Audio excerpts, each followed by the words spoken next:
How often do we act like Peter? I would say pretty much all the time, really. We have a graced insight. Peter is given a unique intervention by the Father. This is my beloved Son. This is the Christ.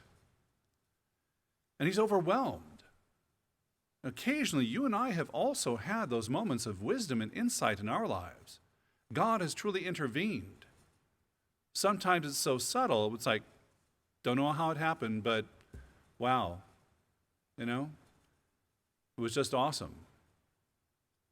And if we stop to think about it and reflect about it, then that is God's hand in our lives, there, with us, present. And there again, like Peter and his focus upon Jesus, well, come out of the boat, come to me, walk on the water.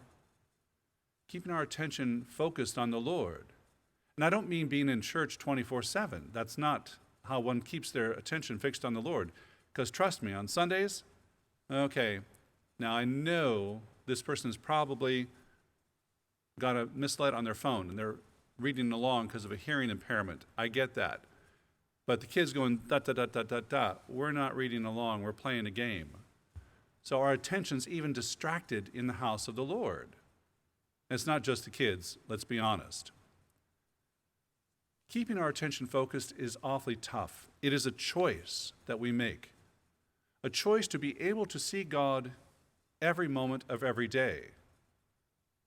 Or at least be aware that when God intervenes, that we respond. Blessed are you, Simon, son of Jonah. You have been given this wisdom, this insight.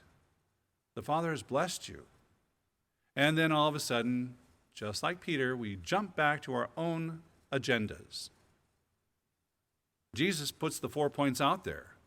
1, he has to go to Jerusalem. 2, he has to suffer. 3, he has to die. And 4, to be raised by the love of the Father. Well, he lost them at point number 3.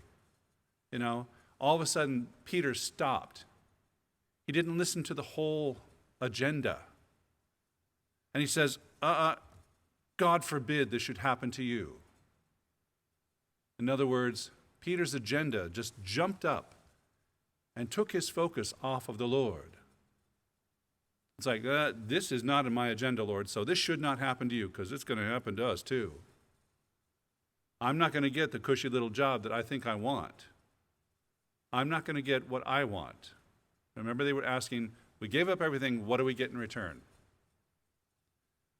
Our own human agenda is sometimes the stumbling block on the path and the journey of faith.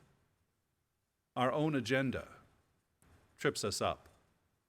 If we had an agenda which is just a blank piece of paper, what a marvelous day that would be for God. What a marvelous day that would be for the world. God, place the agenda before me this day. Open my eyes, my heart. Let me see those moments of grace. Let me participate in those moments of grace. Let me put my agenda aside and simply be for you and your world the disciple that follows and lives the example of Christ. It's a great challenge not to be the obstacle of faith. None of us wants to hear the Lord calling us Satan. In other words, you're the stumbling block. You're prohibiting the forward movement of the kingdom of God. That's not our intention. But sometimes, subconsciously, it is. Because there's a lot of fear, a lot of doubt.